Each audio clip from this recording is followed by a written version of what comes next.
Va bene, gente, allora c'è un video che vuol di tempo, fin dalla sua uscita, che è avvenuta in realtà 2 mesi fa. C'è questo video molto interessante che è un approfondimento sul perché, secondo alcuni, Baldur's Gate 3 è un gioco così raro, cioè perché giochi come Baldur's Gate 3 sono così rari. Ed è stato fatto da uno degli autori del canale NoClip, che fa, e ne abbiamo visti parecchi in realtà già sul canale, quindi è un canale che dovreste conoscere. E voglio vedere invece da uno di questi, non è un video di NoClip, è però un video di uno di quelli che lavora con cioè dentro al team di NoClip, ok? Quindi io direi, ora mutiamo la musica, facciamo questo, passiamo questo, ci cuffiamo e credo che sia il momento adeguato per vedere questo insieme. Ok, ci siamo. Allora, i sottotitoli non ci sono in italiano, ma ci sono i sottotitoli ufficiali in inglese, non quelli con la traduzione, cioè non quelli con... E quindi la traduzione in italiano di titoli preimpostati in inglese di solito rende le cose abbastanza, cioè, comprensibili. Cioè, dovrebbe essere una serie di sottotitoli di qualità decente, d'accordo? Quindi incrociamo le dita, speriamo bene. Cioè, non è certo un mio problema, io capisco e parlo l'inglese quotidianamente, il problema è per chi non lo comprende. Ok. This is why games like Baldur's Gate 3 are so rare. Questa è la motivazione per cui giochi come Baldur's Gate 3 sono così rari. Ok? Vai. A couple of months ago, Baldur's Gate 3 was released to a commercial and critical fanfare that seemed to surprise a lot of people. It seemed like the industry had underestimated the popularity of CRPGs, or at the very least, a desire for deep and meaningful single-player experiences. A lot of people had opinions about this. Destin Lagari at IGN claimed that Baldur's Gate 3 was causing panic in game dev circles and showed that many developers just had low standards, while Jason Schreier said that the secret to Larian's success was that they were privately owned. And while those arguments definitely struck a chord with some people, I find that they're two-dimensional answers to a three-dimensional question. If there's one thing I've learned from over a decade of talking to people who make successful games about why they're successful, is that the answers are usually not so simple. So today on By Design, I'm going to pick apart the development and reception of Baldur's Gate 3 and try to find some answers as to what made this game successful. To do this, I'm going to take a look at the history of Larian Studios, interview their director of publishing about their internal strategy, talk to Co-Carnage about the changing face of CRPG fandom, and try not to get too focused on the bear sex. But the bear sex was definitely creator molto famoso. The bear sex is causing panic in game dev circles. We have a lot to cover here, but we're going to start with 3 topics first. Number 1, the history of Larian Studios. La scena del sesso con l'orso ha contribuito molto al successo commerciale del gioco, secondo me. Baldur's Gate 3 was marketed. Cool. No, puoi giocare tranquillamente anche Baldur's Gate 3.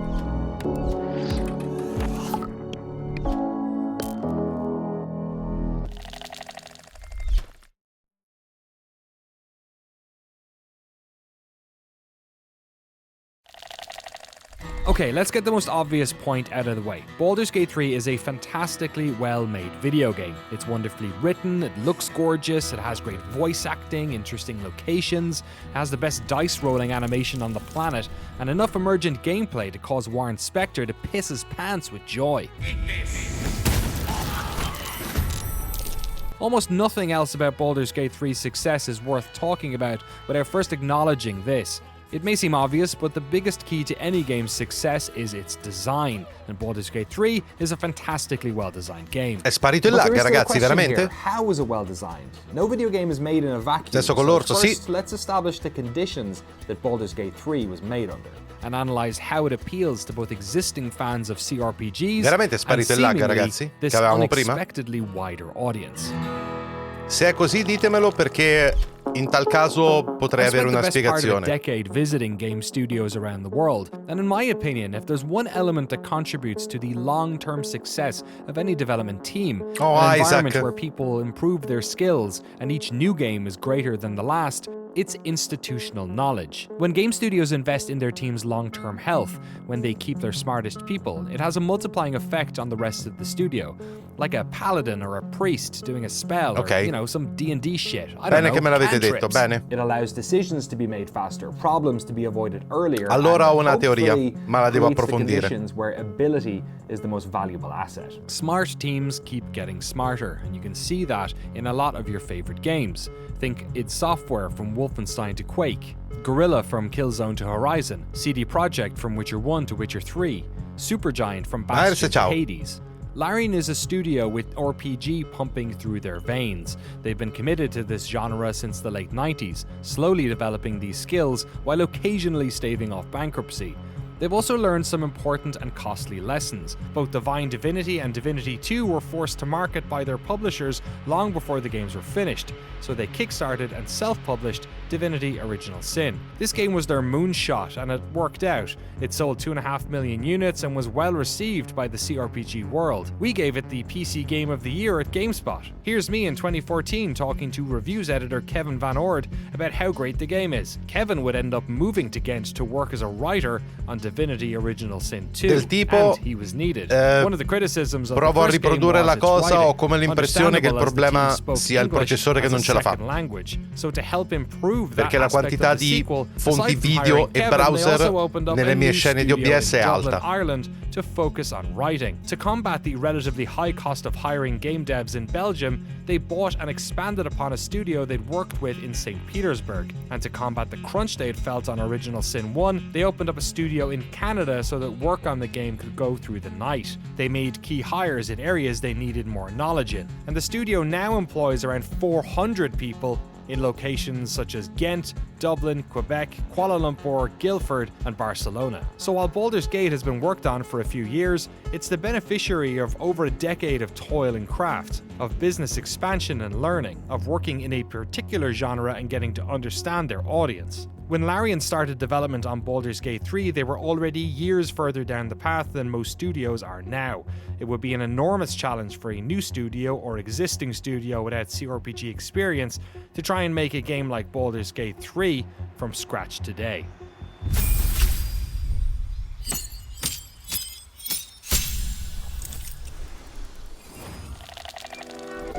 Okay, next up is the genre, and for Baldur's Gate 3, there are actually two genres we need to talk about. The first is computer role-playing games, or CRPGs. Think classic games like Baldur's Gate, Icewind Dale, or in more modern times, Disco Elysium. And the second is the more general pop culture genre of tabletop role-playing games. Let's get that one out of the way first. Tabletop role-playing games like D&D have gone through a popular renaissance over the past decade. I remember back when Critical Role were blowing up on Twitch around 2015.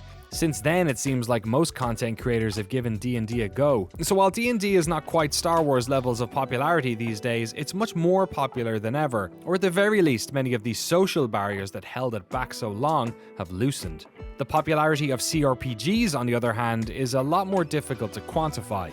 The original two Baldur's Gates are celebrated as some of the best CRPGs of all time, alongside their cousins Icewind Dale and Planescape Torment. But it's also fair to say that they've drifted somewhat from memory. When Disco Elysium came out in 2019, it made a lot of people, myself included, stand up and take notice of this genre again. It's another fantastically well-designed game that won countless awards, sold bucket loads, and inspired a generation of developers to give this style of game design a swing. But it's not like these games didn't exist before Disco. Games like Pillars of Pensavi il gioco di Avengers poteva essere un po' potenziale? Secondo me no. For years, per come è stato strutturato. A seemingly smaller audience. It seems like a second wave of modern CRPGs is about to break, but truth be told, this genre is a little bit out of my wheelhouse. So to get a better example of the state of the market, the expectations of fans, and the success of Baldur's Gate 3, I jumped on a call with a streamer who's been doing long play streams of CRPGs for years, even when the audience wasn't really there.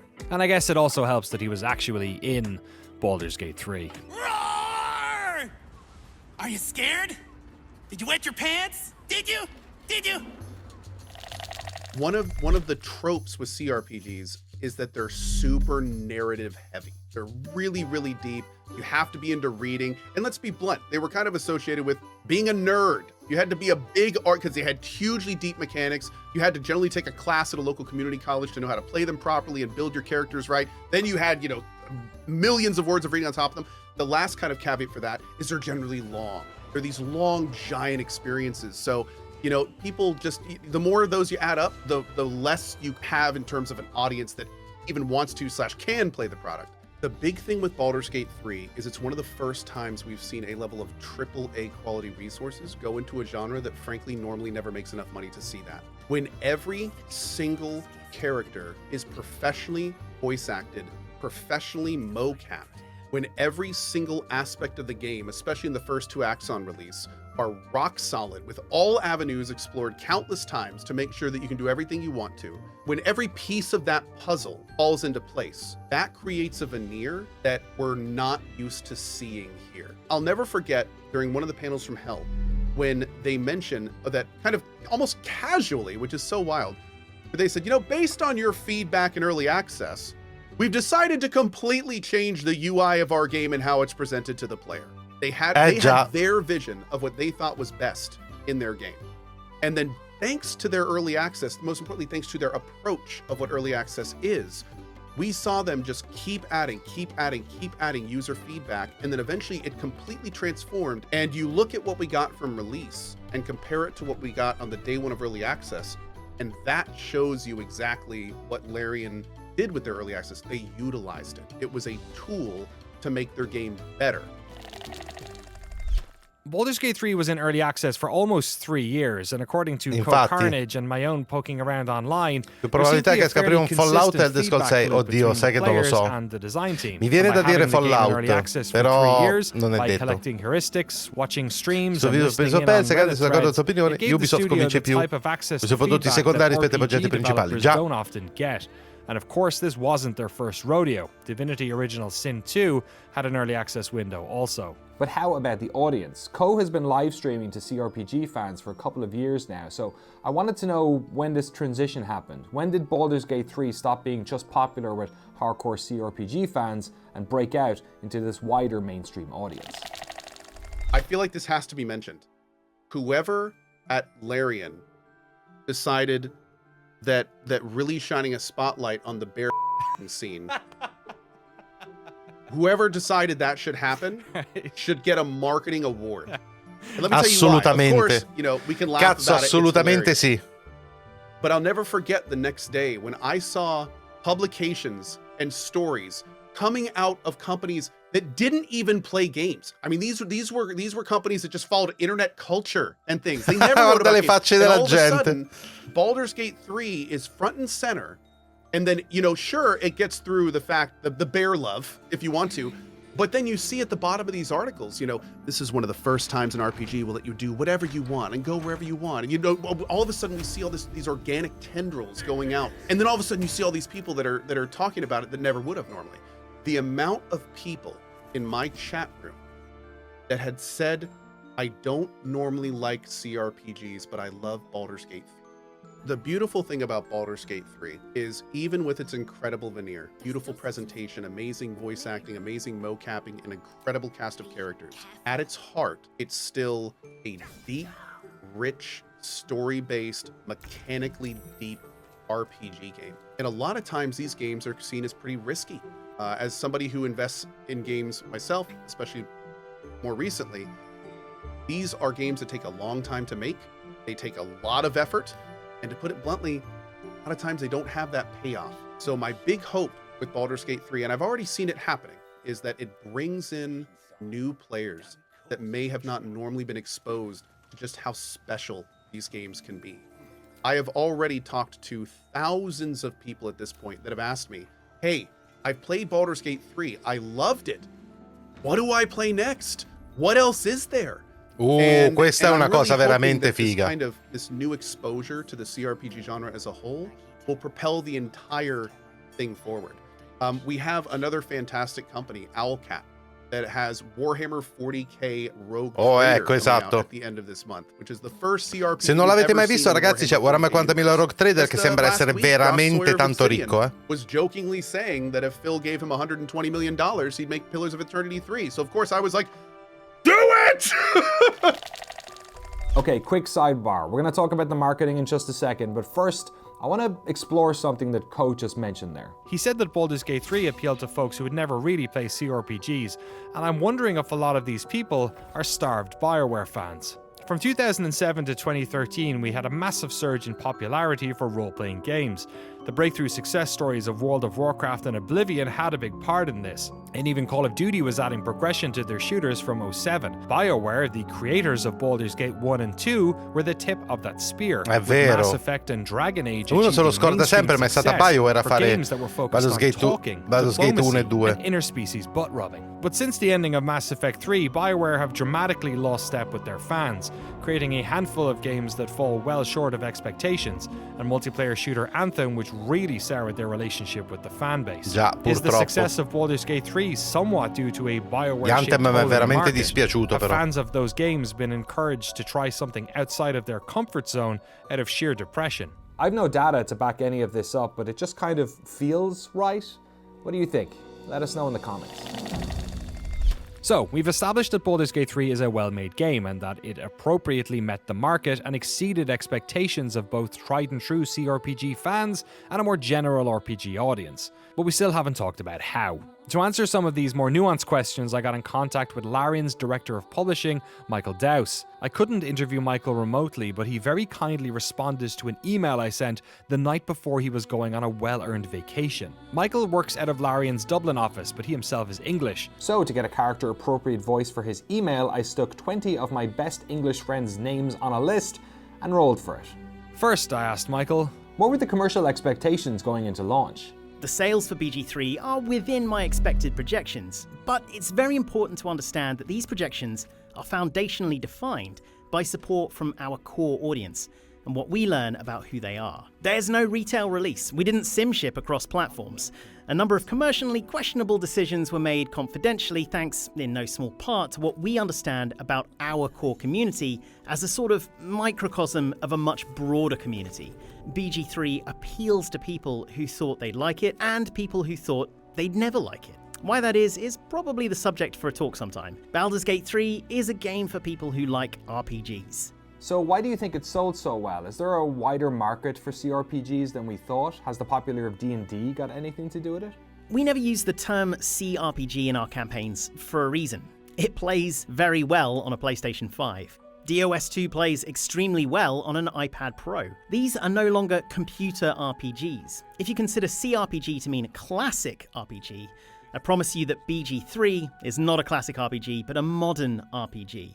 It has a lot of depth, but it's doing things most RPGs aren't able to do. The latter is a big reason for its perceived success. Every time we release a CRPG, we know that the CRPG audience grows. The only reason, at least on the industry side, that people think that the audience is small is because there isn't a big enough pool of data to pull from. How well should BG3 do? Well, what other CRPG with AAA production values are you going to look at to project from? It's a blessing and a curse. Don't get me wrong, it's very much 99.99% a blessing, but academically, the lack of substantiation, even internally, can create complex problems that require complex solutions. Colourful mathematics. Was there a single point in the marketing where you noticed Baldur's Gate 3 gaining momentum? As with any game, the distance between announcement and release generally defines the Aridai con momentum. l'orso. You probably want me to say the bear, but if you've played BG3, you probably know that there are many, many moments in the game that make you go, quello è "What probabilmente the quello che si dice un fuck?" placeholder. It could have been any Una cosa one messa of lì those. così This tanto one in per particular was chosen because it worked in the ingolosire le presentation persone, ma flow of the in press realtà non ha preview confermato event, which happened to niente. be at the right moment for marketing to get a little broader. The truth is, it's the core audience who help present and propel the game to the broader audience. They are the custodians of our content, to a degree. We do our thing as well, but the world decided together that it was time to start looking at what BG3 is in its final form. Zara. Probably helps Mi that we did a presento, sono press preview l'orsetto. event, but this is the È una boring part. citazione di Elio, quello. I've got a mind flayer in my run, while my entire party stared at me in disgust. I don't know if that would have got us banned on TikTok, but it would have had the same effect. BG3 gained momentum, in truth, when all of its systems came into play, and we were able to show the game in Che its bella final cosa form. comunque. We'd Questa- isolated the bear without the rest of what was shown, which was a lot. It would have just been a week-long meme at best. And how important do you think the time in early access was for marketing the game? Blessing and a curse. Not a lot of what we did was conventional Povero commercial vitello wisdom. dei piedi di We didn't balsa, sim ship, we inventore announced di una as part of storia Stadia, falsa. We're Sì. a narrative game in early access. We didn't release much story content other than Grimforge.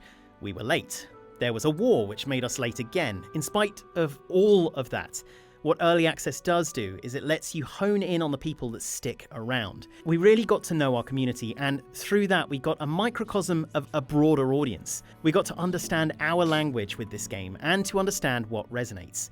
In spite of all the downsides, early access helped us to understand that. Look, this is going to be a no bullshit operation. We talk to them, they talk to us, we all work it out together. I wouldn't have had it any other way. The name of this show is By Design, and it's meant to be somewhat self-aware. Over the years, from talking to developers, I've learned that all decisions, be it design decisions, gameplay decisions, product or marketing decisions, you can make the most well-informed choice you want, but whether or not that decision was a good idea or not is kind of decided by the player. So no success or failure is really by design. It's the culmination of dozens of informed decisions that push and nudge a game in lots of different directions. But I believe there are some absolutes we can take away from the success of Baldur's Gate 3. First, it's really well made, crafted by a team of developers who were dedicated to this genre for years when it was out of fashion. Secondly, the market came to meet them, either because of the general popularity of tabletop role-playing, because of games like Disco Elysium that exposed new players to this style of game, or due to modern conveniences like voice acting that helped to soften the market. And thirdly, the game was smart in its publishing and marketing strategy. It never felt like a game you needed to have played the original two Baldur's Gates to understand, or even to have experience in the genre to enjoy. It was approachable, it was personal, and the marketing was honest. And a smartly executed early access strategy ensured that Baldur's Gate 3 launched in as finished a state as possible. So what can other developers learn from the success of Baldur's Gate 3? Simply have as much money as it takes to make the best possible version of the game you want? Well, the thing about games development is that creative decisions that teams are allowed to make, to put the game into early access for 3 years, to make sure every character is voiced, to ensure every player choice is mirrored by the game in some way, all of these decisions that seemingly raise the standards of the game to a level that gamers expect are ultimately informed by the budget, especially at a AAA level. And this is where things get a little bit more complex. According to Jason Schreier in Wikipedia, Larian is a private company. But after some digging around on Irish business registries and paying a few quid to get access to old documents, I found that Larian Group Holdings Limited, based in Dublin, is in fact 30% owned by Tencent. Now, I can't get much more detailed on their financials than that, but while the Divinity original Sin game sold well, I suspect much more capital would be required to keep a 400-person studio operating Una for run years. su BG3, It makes sense that the company da quello che ho would sentito, leverage their dura position to bring in extra capital 100-150 ore to help fund all tranquillamente. this growth. Now don't get me wrong, this isn't like a smoking gun, this is just the reality of what it takes to make games of this quality in 2023, and it has a lot to do with how games are sold. The truth is, you cannot reduce the business operation of a company down to whether or not they are publicly traded or privately owned. Privately owned companies can have debtors, and publicly traded companies can have majority ownership. For example, the similar European success story of CD Projekt. When they became public through a share takeover of a Polish tech firm, it allowed them to access new forms of capital to invest in their studio. In the 2008 words of Adam Kaczynski, the immediate financing we obtained through the deal will allow us to pursue our operational goals in troubled times. The troubled times he's talking about were the financial crash of 2008, and the operational goals was funding their breakthrough hit, The Witcher 3. Good financial planning can lead to good games, but bad financial planning rarely does. As the worlds of big tech and games have converged over the past few years, we've seen much more investment from private equity or venture capital firms into the world of gaming. I mean, I'm literally being paid by a venture capital firm to produce this series. And part of the reason for this is that successful games can come from both small teams and large teams, but both of these are usually in need of some funding. Games, for the most part, don't make any money until they're finished and released. this creates a massive financial burden on the part of the creator to fund the entire production of the product until they can make any money back. And given the time it takes to make AAA games in this modern era, something that is exponentially longer than what they had to deal with back in the day, just the level of capital investment required is simply out of reach for most. Making games at this scale and level of quality requires smart business planning. And while Baldur's Gate 3 was likely not financed from the CEO's savings account, it is the CEO's vision that made this game possible. Sven and the many others who have been part of Larian's journey throughout the many layers of CRPG hell they've scrambled through have done what they've done with a clear artistic goal in mind: to make the AAA CRPG of their dreams. Along that path, they've learned valuable lessons in business about the type of creative and financial independence they value. They learned how to expand their business in ways that benefited the development of the game, reducing crunch and expanding the knowledge base of the team. And more importantly, they learned how to make the type of complex, high-quality game that we get to enjoy in Baldur's Gate 3. Making games is incredibly difficult. Some publishers love to nickel and dime gamers, absolutely. Are some developers less interested in innovation than others? Of course. But we shouldn't reduce the success of games like Baldur's Gate 3 down to these personal values or platitudes, especially when the reality is a much greater story over decades. It's the byproduct of a lot of toil and craft, a studio with a laser-sharp focus working within their core competency, using early access to refine that experience and then marketing that game to a much wider audience, an audience of gamers who were starving for an RPG experience with more meat on its bones. And hey, sure, you could also fuck the bear. Sì. Ok, allora questo è stato piuttosto interessante e lo dico perché ci sono alcune cose che effettivamente da certi punti di vista pensavo e sospettavo, ma altre che mi hanno un tantinello sorpreso, ok? Allora, quello che si evince è piuttosto chiaro e non che fosse un particolare dubbio. Larian Games è fatta da gente che voleva fortemente fare questo gioco a dispetto di qualunque altra cosa, ok? E quindi di base c'è una passione viscerale per questo genere, per questo titolo, per il lavoro che fanno, eccetera. Ma francamente anche in team che potrebbero sorprendere c'è questa cosa, voglio dire, buona parte del team di Fortnite, per dire, è così, per dirne una, no? Perlomeno lo era quando ne ho sentito parlare, ho visto delle interviste, eccetera. Persino lì, no? Che è uno dei giochi, se vogliamo, più blasonati, più mainstream da ragazzini. Per fare dei giochi belli ci vuole un certo quantitativo di passione, o perlomeno un certo quantitativo di intelligenza, se vuoi azzeccare delle cose, ok. E quindi quella ce l'hanno.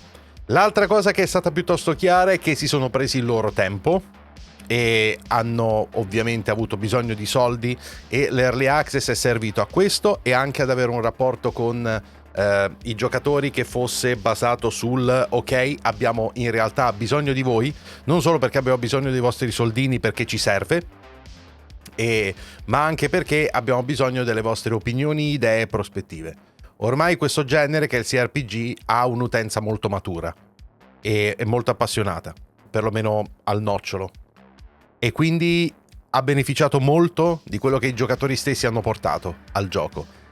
L'altra cosa ancora è che si basa su Dungeons & Dragons, e questo ha sicuramente dato una mano, perché Dungeons & Dragons ha avuto un ritorno di fiammata di popolarità piuttosto importante negli ultimi anni. E infine, che è la cosa che mi ha sorpreso, io pensavo che Larian fosse privata al 100%, e nel senso lo è, ma in realtà è posseduta al 30% da Tencent. Ebbene sì, ma ci hanno tenuto a mantenere la maggioranza, il che vuol dire che le decisioni alla fin fine lo prendono loro. Ma quello che ha mostrato questo video è che è praticamente impossibile fare dei giochi di una certa dimensione senza dei capitali di un certo tipo che servono per produrre un gioco per così tanti anni a questo livello di qualità. Quindi il fatto di essere quotati in borsa o essere privati non è così determinante, e questa è una cosa che sospettavo in realtà, Però sentirlo dire dall'Arian che sembrerebbe essere una compagnia del tutto privata e poi in realtà è posseduta al 30% da Tencent, mentre CD Projekt è quotata in borsa, però in realtà ha mantenuto la maggioranza azionaria, quindi sono piuttosto indipendenti, diciamo così, è quello che ha portato a poter realizzare certe cose, no? CD Projekt ha potuto fare The Witcher 3 e l'Arian ha potuto fare Baldur's Gate 3. Quindi in realtà è una formula che si basa sul sapere dove si vuole arrivare, avere la capacità di farlo, avere grande passione per quello che si sta facendo e superare ogni sorta di ostacoli, e ovviamente procurarsi i soldi in una maniera oculata. E poi come lo si fa però effettivamente potrebbe anche essere, diciamo, di secondo piano rispetto alle prime, perché se mancano i secondi, ok, dovrai ridimensionare un sacco di roba, ma se manca la prima con tutta probabilità fallisci, che è la storia di tanti titoli che abbiamo visto ultimamente, no? Sì, anche il tempo, che però anche quello si traduce in soldi. Di base devi pagare un certo numero di persone per un tot di tempo, e quindi di base è anche quello. Il tempo ha un altro problema, è che quando tu hai l'idea per un gioco, se la stai pensando dal punto di vista di mercato, del marketing, ovviamente quell'idea ha una certa rilevanza in quel momento, ma non puoi sapere se quando il gioco uscirà a distanza di tipo 6 anni, no? 6 anni sono tanti, le mode, l'attenzione, tante cose possono cambiare. Chi ci mette i soldi secondo me detta più parole di un 30%, ma ok, beh, Tencent probabilmente è stata un investimento tipo venture capital, ovvero ti do dei soldi con l'intenzione di farne degli altri e non me ne frega niente di come lo fai. Non ho intenzione di metterci bocca, ho intenzione di investire perché ritengo con la mia analisi che questo sia un progetto remunerativo. Di base è questo, no? Perlomeno credo che sia questo, non è che sono un esperto di finanza, da quello che so dovrebbe essere così. E anche sì, come dice giustamente Casual Gamer, anche fare uscire un gioco finito, tra virgolette, ha dato una grande mano a spingerlo, vero, però arriva comunque da 3 anni di Early Access. Io mi ricordo bene il parere delle persone che hanno giocato all'Early Access il primo periodo ed era relativamente negativo, nel senso che c'era, porca miseria, allora per carità, sembra veramente figo, ma ci sono tante cose da mettere a posto, ma proprio tante. E mi ricordo quei discorsi di persone che erano un tantinello preoccupate per questo titolo durante la prima parte dell'Early Access, proprio perché mancava veramente tanta roba. E no, non credo che sia il socio di maggioranza, nel senso credo che sia una parte importante, ma credo che la maggioranza sia detenuta privatamente, ok?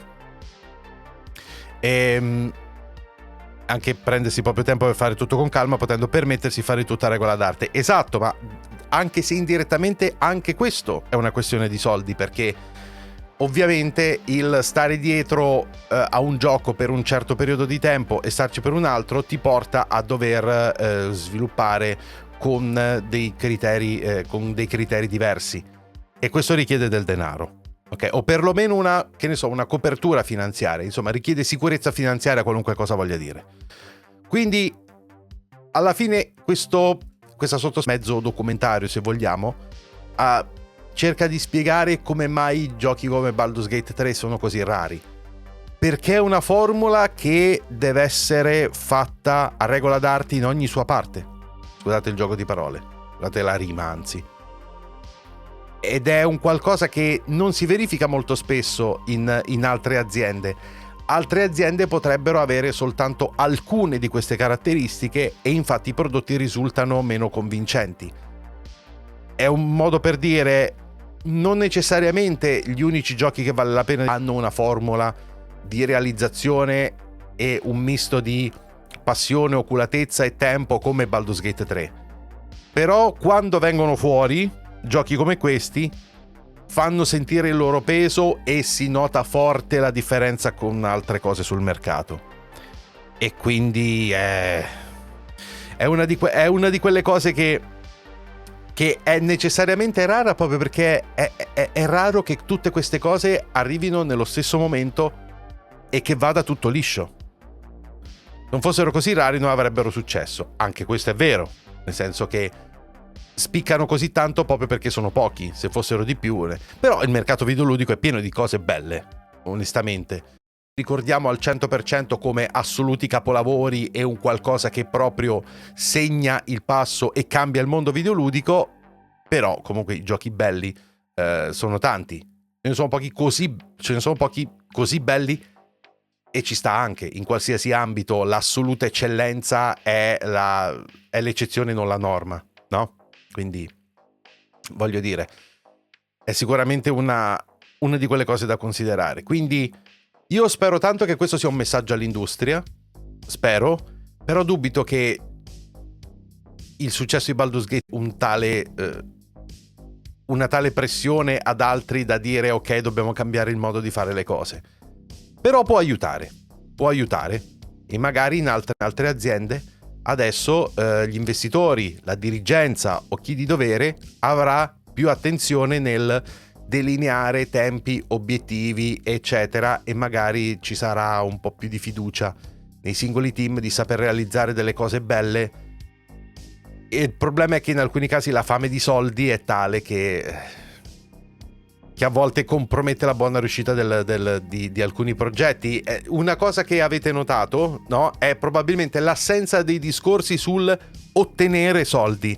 L'unico motivo per rendere sostenibile quello che volevamo fare, e quindi è il contrario, nel senso io voglio fare questa cosa e quindi mi servono dei soldi, non io voglio dei soldi e quindi devo fare questa cosa. Ed è una